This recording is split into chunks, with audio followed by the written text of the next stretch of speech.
Awesome. Happy Monday. Good morning, everybody. I am Kristine Dunn, part of the FYR Partners University, and we are so excited to constantly be bringing you something different. There are so many of us that have lots of passions about so many beautiful things, and today I'm going to be sharing kind of a little bit not on the real estate side because I think that sometimes we have all of these goals and all of these things that we want to work on that we're really excited about, but we are so focused on real estate that we end up forgetting about our health and our wealth, and how abundance has so many different forms.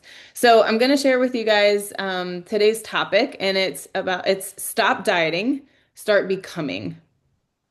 And I'm calling it diet stop dieting, start becoming because at some point in our lives, I would think that every single person on this call, live or watching on this replay, has been on a diet. And you've either had success or you failed for some reason or another. If you've tried some diets, let me know in the chat which is the most recent one that you did. Did you have success? Did you fail? Did you have short-term success and then let it go so you consider it a fail, right? Um, and did you do anything with the diet that could have helped you sustain it long term? Or were there things that maybe had you been led through differently, maybe it would have lasted longer, right? Because the whole diet culture is a scam. It's such a scam. I hate it, but it's so true. There's multi-billion dollar industry built on the play of words. And if you believe that God spoke the entire world into existence, then that would give a lot of power to words, right? And if you have an entire diet culture built on losing weight, and I'm just using this for an example, losing weight, what is the first thing that you do when you lose your keys? You try and find them. It almost always happens as soon as you lose weight, you gain it right back. And sometimes you find a couple more. And you're like, where did those come from? And it really sucks, right? But a lot of that actually is just the mindset behind the whole process, right? If you are trying to force something through discipline, then it takes away the magic of it. And you're coming from a place of force instead of flow. So let me go ahead and see if I can do this. A lot of times, I think I know what I'm doing on sharing screen, but bear with me here. I'm hoping I can do this. Okay, let's see if I present this.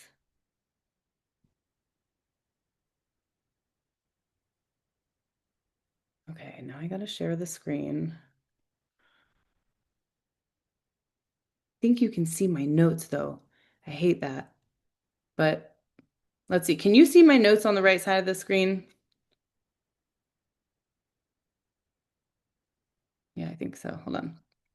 Let me try one more Yes, thing. I could. Thank you. I thought so. I wasn't even on the right one anyway. I'm gonna get out of this because it's very confusing for me. Um, hmm. Let's try it like this. Except now I can't. Okay, here we go. You guys are awesome. I really appreciate you.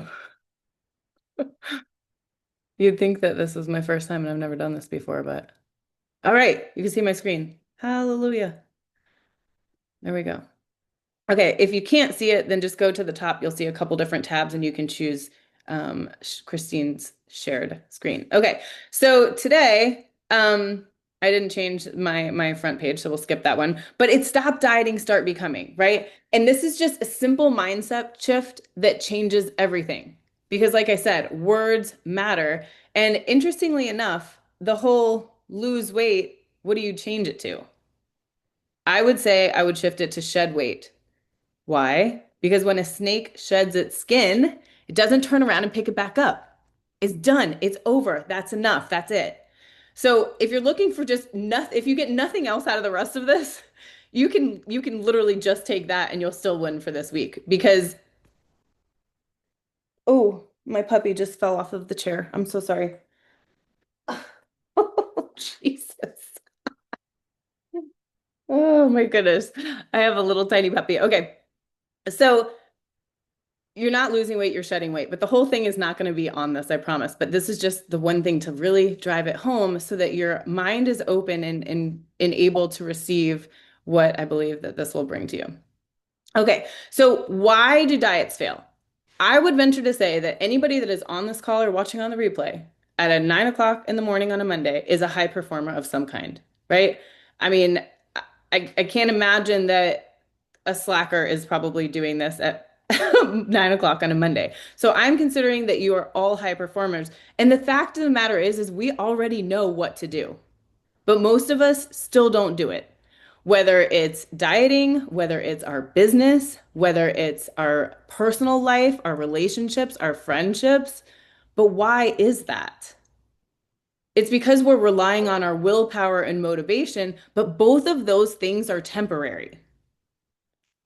Yeah, they're both temporary. And then if you combine that with stress and pressure, or if you're trying to do something perfect, then you're immediately self-sabotaging yourself. And that does not do a service for anybody. And that's why most things fail because you know what to do, but knowing is only half the battle. You have to decide, am I interested or am I committed to success in anything, right? So, um, perfect example, some of you may know this. I have been in real estate since 2011. And around the same time, I decided to check off a bucket list item and do a bodybuilding show in 2013, so a couple years later. So I'm trying to build this real estate business and I'm trying to find my place in the world and who am I? What am I doing with my life? Oh my gosh, I'm getting married. I got married that year and I turned 30 that year and it was all of these life changes and I started thinking, "Oh my gosh, there's so many things I still want to do." So there was this bucket list item. Again, it was bodybuilding. So I talked to a friend, asked her, "Hey, do you want to do this?" She said yes. And we both committed to do it. We weren't just interested, we were committed. She was so committed, she got a coach. I was committed enough to ask someone for a little bit of help, but I wasn't going all the way for the coach, right? And not everybody thinks coaches are great. I'm a coach. I believe in coaches. And so they work for me. They cut out all of the excess. Like, how do I figure this out? They're going to tell you how to figure it out, right? They're going to tell you how to jump to the front, how to be better right away from the start. So, did the first show, did pretty well, had a good time. And then I was like, what if I got a coach and really went all in on this? Watching your body go from a normal person to super shredded is amazing and super fun. It's really exciting. You want to take all the selfies because you're literally chiseling away and building a body. It's really cool. But when you have a coach and you know exactly what to do and they give you a little change each week, it makes it so much more sustainable. And I really enjoyed the process, but what I found was even though looking the end game of looking a certain way was the initial goal,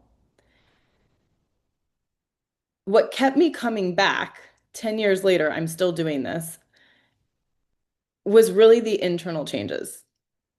The little wins that I received every single day are what built my confidence in who I am as a person, as a human, for myself. It built the belief in myself that anything was possible. If I could go from a normal person to super shredded and win a bodybuilding show, what else could I do? Right? But I didn't do it overnight. I did it over the course of 20 to 25 weeks, sometimes more than that. Most people don't want to put that much time and effort into something, right? You want the quick fix, but it's not the quick fix that gets us there. So the real reason that most people stay stuck is because your results will always match the story that you believe about yourself. So if you have done some sort of a diet or you've tried something before and it didn't work, then that's what you believe. This isn't for me. For a long time, I believed I could not be a coach and sell real estate. Like I couldn't, I thought for sure I can't do that. I didn't think I could teach yoga a couple of mornings a week because that was a different box, right? I had all these different boxes that I placed myself in, realizing that I'm not a square peg, or that I am a square peg trying to fit myself in a round hole. We get to create the stories that we believe about ourselves, but we have to recognize that some of those stories may be some programming that we might have grown up with, right? You need to choose one thing. You need to have a professional job. You need to make something of yourself, right? What are some of the stories that you kind of grew up with that you're still holding on to? Drop it in the chat if you have one. I'm curious. I know that's a lot to ask, and it's being a little bit vulnerable if anyone wants to share. I'd love to see that at the end because sometimes we don't even realize that the programming started as a kid in some of this stuff. It's funny. But just like as I am, I'm 41 years old and my dad is no longer with us, but I still remember that he always said, what the mind can conceive, the body can achieve. If I didn't believe in my mind that I could go from normal to shredded for a show, it wouldn't have been possible, right? It's kind of like a person who is not well and they're part of a study and half of the people get the placebo and half of the people get the real thing. And I don't know what the numbers are, but it's a pretty high percentage of the placebo people that have good effects also. Even though they didn't take anything different, they just believed that whatever it is that they were taking was working. So, what are some of the beliefs that you have about yourself, and how can you shift it? Every diet has failed. Why would this one be any different? Right? A lot of people say those types of things, but it's just because you didn't have the support. It's because you don't know deep down that there's other things that are affecting you. You think maybe that you're just too busy. You're not too busy.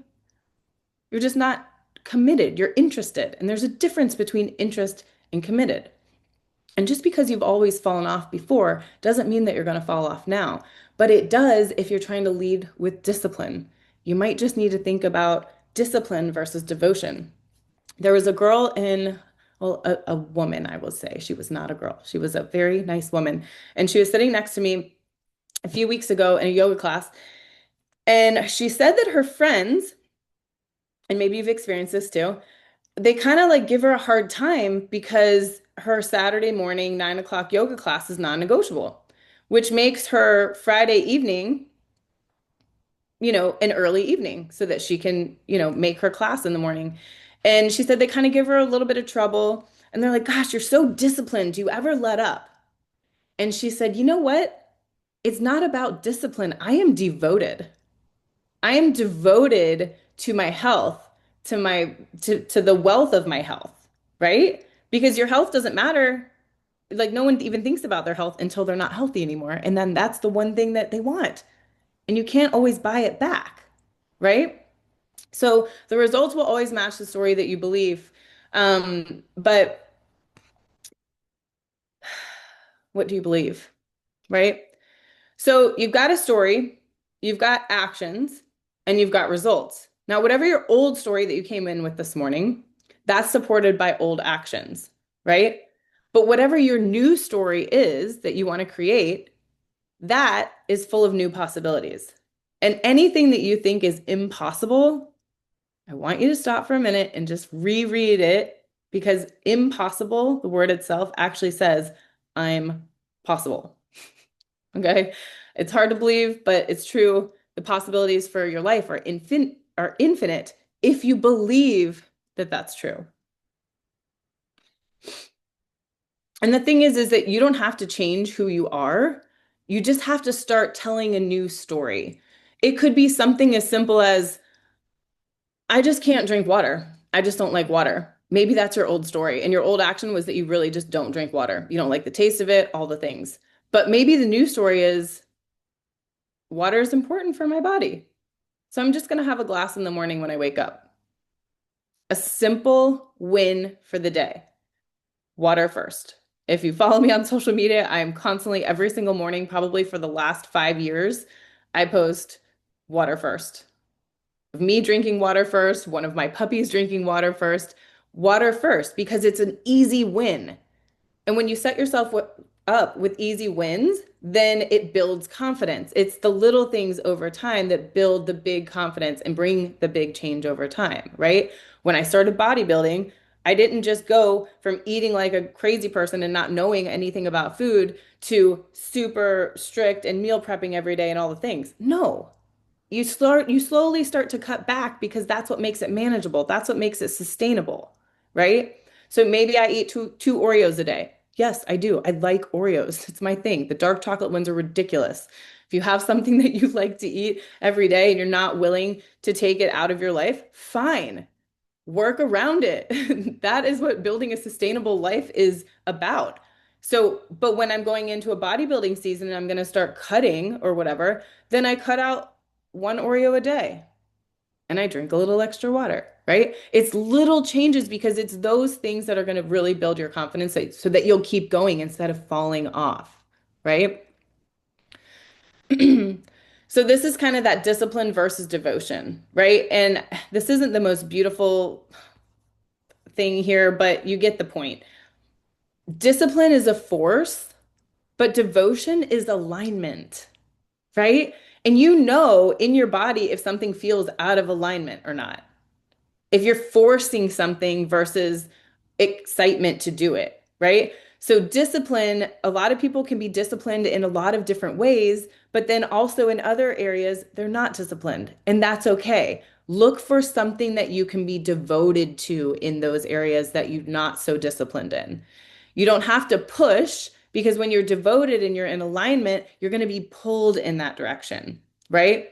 Instead of just forcing and going on willpower, you can think of it more as your purpose, right? It's how are you showing up in this world? For you, yes, but for all the people around you that are looking to you for support or for knowledge or for your business expertise, whatever it may be, right? This is probably the number one thing that I like, though. I have to is what a lot of people say. And even as a competitor, I would hear people during prep say, "Oh, well, I can't have that. I have to eat this." Or I can't drink alcohol because of whatever. It's not that you can't do something, you're choosing something else. So I was very careful with my languaging in prep when someone would say, "Hey, would you like this cookie?" No, thank you. Instead of saying, "I can't have that." I can have that, but it doesn't lead me towards my goals and where I'm headed, right? And I think that's a big shift. I'm choosing not to have it. I get to choose not to have it, right? So I have to is a chore, like anything you have to do. So if it's I have to make calls to my for prospecting today, I have to go for a walk, I have to go to the gym, I have to meet my friend or I have to do this, whatever it is that you have to do is a chore. So a little shift for you is I get to do it. I get to go for a walk. I get to move my body. I get to take the stairs instead of the elevator because what if one day I can't take the stairs anymore? And now, of course, is when I really want to take the stairs, right? So little things like that. I always take the stairs now, even if I have a carry-on luggage with me a lot of times and people look at me really weird. But someday I might not be able to take the stairs. So I got to take them for as much as I can now, right? And then discipline is good short term. You might, for a few weeks or even a couple of months, be able to force yourself to eat chicken and broccoli. But long term, I don't want chicken and broccoli, yo. Give me the red velvet cake. Right? Like, let's be real. So, where can we find that middle ground where we get to make better choices every day? Not because we have to, but because we get to. And what we get to do is a gift, right? What we get to do is a gift. So, whatever it is that you're thinking that you're disciplined on or you're not disciplined on, where can you flip the script and ask yourself, could I be more devoted? Because it's not about yes or no. It's about what is going to work for me here in the middle. I might drink water every single morning before my coffee, but guess what? If I miss a day, I'm not going to die. And neither are you, right? But the more I make a promise to myself and keep it, the more confident I will be in every aspect of my life. So while I started bodybuilding around the same time that I started selling real estate, both of those opportunities helped me excel. Because as I was growing in my strength, in my faith, in my belief in myself for bodybuilding, I was able to use all of that in my real estate world, right? And build my business up because I didn't have to make calls every day to my prospects. I got to. I didn't have to go to the gym every day. I didn't have to eat and meal prep food and drink a gallon of water. I got to do those things. And when I shifted that across the board, whether it was my business or my personal, it changed everything. It's such a perspective shift. Is this making sense to everybody? Hopefully, you're getting something out of this. Cool. I saw that head nod. Thank you, Susan. So language is energy, and your energy is your outcome. So, like I said, have to drains you, but get to is going to fuel you.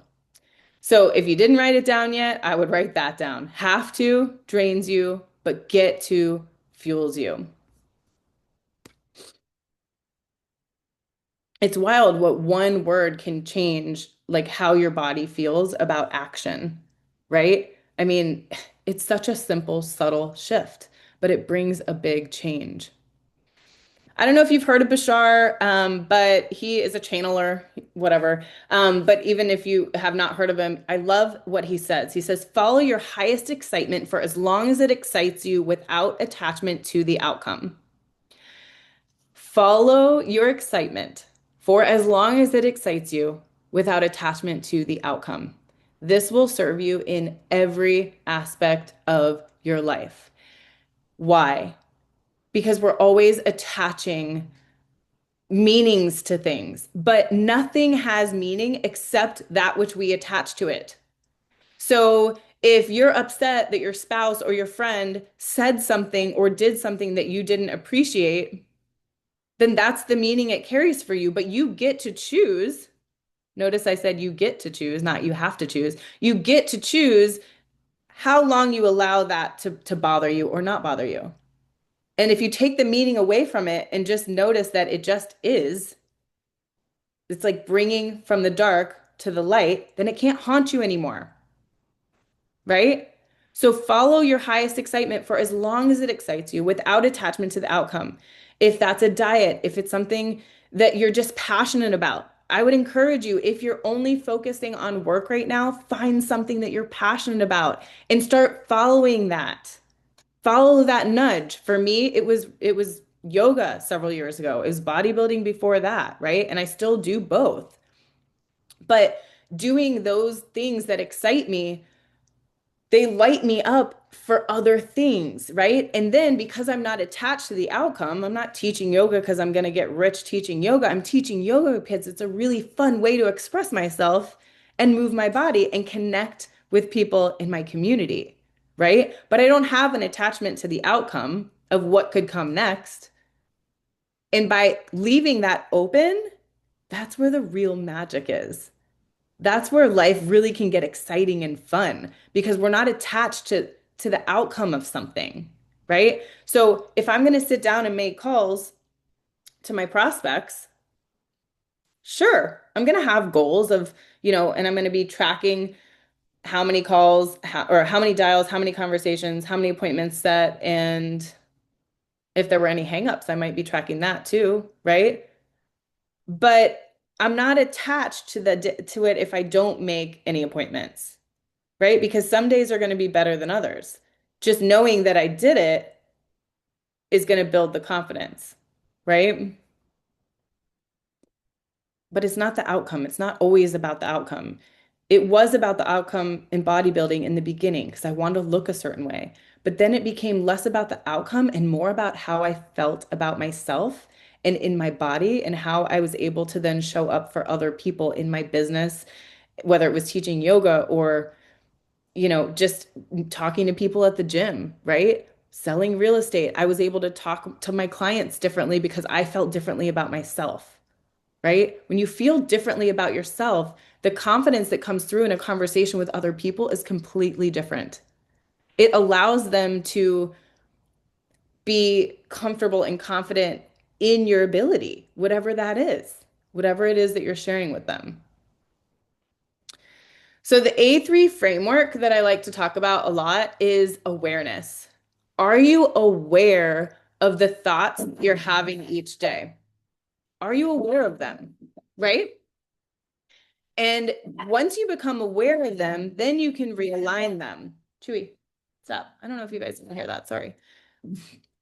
So you've got to be aware of the thoughts that you're having, aware of the feelings that you have around the thoughts. Can you let those go? Right? And then what alignment do you want to be in versus what alignment are you currently in? Old story versus new story, right? Old story versus new story. You get to choose and realign at any point in time. Any point in time. It can be minute to minute. It can be day to day, week to week, month to month. It doesn't matter. We're constantly shifting, right? And that's okay. But just being aware of where you are in that moment. What does your current self look like? How does she feel about herself or himself? And what about on the other side, right? What does she look like, feel like? How does she walk? How does she eat? How does she interact with people? Does she dress different? Why does she dress different? Or why does he dress different? What is the difference when you're in alignment versus when you're forcing something, right? And then what actions can you take? It's inspired action. It's taking action towards the things that excite you because you're committed, not just interested. But initially it starts as interest, right? And then it becomes commitment over time when you're slowly taking the little actions every day that are going to bring the big change over time. So here's some micro shifts that you can write these down or just screenshot this. Micro shifts that stick, right? So we already talked about this, the get to versus have to, but think about it right now. What is one statement a day that you usually say, "Oh, I have to do this," that you could change it to "I get to do this"? And drop it in the chat. Just curious. What is one statement a day that you could shift from "I have to" "I get to"? And then before eating, instead of thinking, oh my gosh, I'm in such a hurry and I have to eat this really fast and this is the only thing I have, what if you just take 30 to 60 seconds, close your eyes, not if you're driving, of course, and just breathe for a minute. People bless food for lots of different reasons, right? Sometimes I think, I mean, as a kid, I thought we blessed food because it was like, just part of our upbringing and being in the church and whatever. But what I've learned as an adult is that blessing your food is way more than just being a part of a church or something. It is actually words changing the frequency of the food that you're eating. So if you're eating something and it's chicken and broccoli and you really wished that it was red velvet cake, what are the feelings and thoughts that would you have about the red velvet cake? You wouldn't be like, "Oh, I have to eat this." You'd be like, "Oh my gosh, I'm so excited I get to eat this." Right? So I'm not saying that your chicken and broccoli is ever going to taste like red velvet cake. That's not the point. It's just the thought and the feeling that you have about the red velvet cake, being excited to eat that because it tastes so good. You actually can change your taste buds over time to feel not the same. I'm not going to lie to you. It's not the same. But you can feel really good about eating healthier foods. And just because you're choosing healthier foods doesn't mean that they're not going to have any flavor, that there's not going to have any taste, right? So just breathe before the decision, before you decide what to eat. Sit down to eat. I know we're always on the go. Half of us are standing up in the kitchen in front of the kitchen sink with one foot up on our knee like flamingos, eating over the sink. How many times have we done that? Or we're in our car scarfing something down, and that's okay. But even if you're in your car or you're at home, take that extra 30 seconds and sit down. Regulate your nervous system first so that when you're feeling gratitude for your food, it will be ingested differently. And I may be a little bit woo on this today, but for some reason, this is just what's coming through, and I'm just sharing it because I think it's really important. And ask yourself again, what story am I telling myself right now? right? Whether it's about food, whether it's about your business, whether it's about your relationships, what story are you telling yourself and how can you shift it?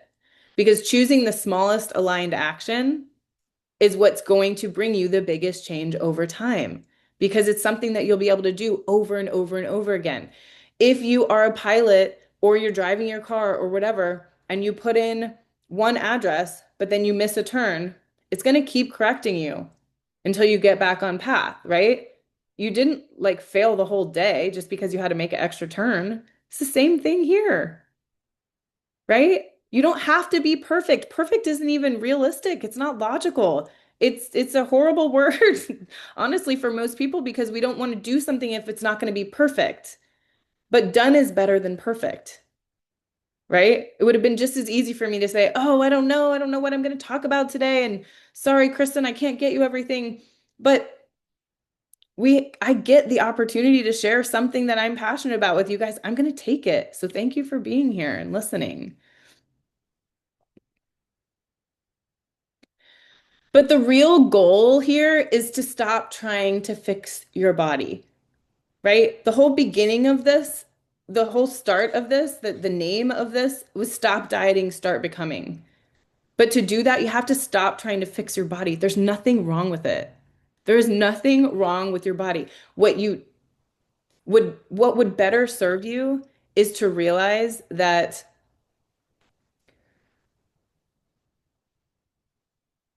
everybody has seasons. And there's a different season, and some seasons last longer than others.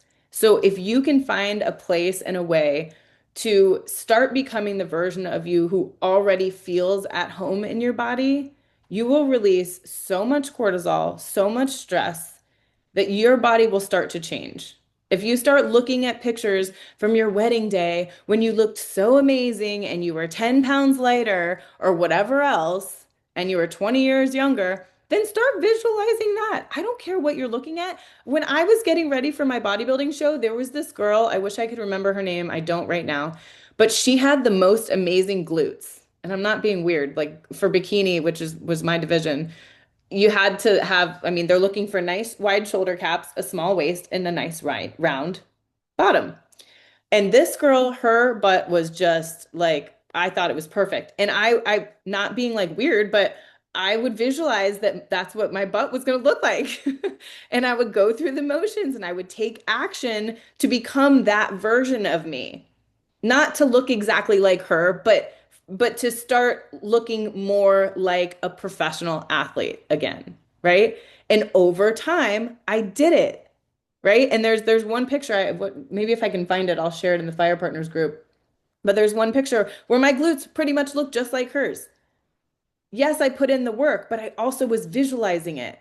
I started to believe that that was possible for me. If she could do it, I could do it, right? You guys need to get out of your head sometimes and just into your body. Get outside and walk outside without your sunglasses. Drive around and show properties with no sunglasses today. See if it's possible for you. The sun is not a horrible thing. It might be good for you to get some of that unfiltered vitamin D, right? But to start becoming the version who already feels at home in your body, you have to be okay with the season that you're in, knowing that nothing lasts forever. Nothing is going to last forever, and that there's always forward motion happening, and that everything is always happening for your greatest, highest good, right? And if you believe that, then it is. If you think everybody's out to get you every day, then they are. Because what you believe, you achieve. What you focus on expands, right? And I kind of already asked you guys this, but here's your reflection question for this week, right? What do you get to do this week that moves you closer to who you're becoming, to who you want to be, to who you get to be, not because you have to, but because you can, because it's important to you? And where can you find devotion where you're currently forcing discipline, right? And then one more that I didn't mention in these slides, but I also really liked from the same woman in the same conversation. She said she doesn't think of her morning routine as a routine. She calls it a ritual. And I thought that was a really beautiful spin of words because if that's your ritual for the morning, it's almost more sacred that way. Whether it's your warm coffee, and I like to hold the coffee mug with two hands, and I'm the weirdo that takes the regular coffee cup in the car because I'm a glutton for punishment that I'm going to spill it all over me at some point. And yes, it does happen sometimes when I hit a bump, but I just like the cup, right? So, um, thank you so much. I hope that this was impactful, that you take something from it and think a little bit different. I believe that I'm here to provoke thought more than anything, and I'm just really excited that I get to share this platform with the rest of our FYR partners and connect with all of you. Um, I'm checking the chat now. If anybody has any questions, now's a good time. Happy to answer those. How do we reconcile others imposing their will on us as we practice these principles? Oh, it's such a good question. I have to be honest with you, it can be very challenging when you're growing and you're changing and you're trying to shift things and make a difference for you. Um, this isn't going to be the answer that is an easy answer, but it's the honest one from my experience is that you have to always just choose you. And a lot of times people in the beginning, I mean, I my friend circle has gotten a lot smaller as I continue to choose myself and my routines, my rituals, and my devotion over the discipline. But at the end of the day, in elementary school and middle school, maybe even high school, you ride a bus, right? And there's like lots of people on the bus. And then at the end of high school, everybody starts driving their car, so there's less people in it, right? And your circle gets a little bit smaller as you get older, and it's just part of it. And then it shifts. And some of the people that are not in alignment with the new habits and the new choices that you're making, they're going to start falling off. Or because of your devotion to those, you will inspire them then to change something, right? But you can't put or allow their thoughts or feelings.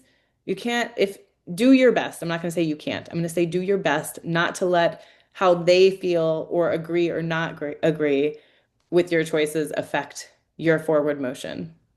Because if something is exciting you, then you've got to go in that direction. That's where the real magic is. I don't know if that's a good answer, but that's the only one I have.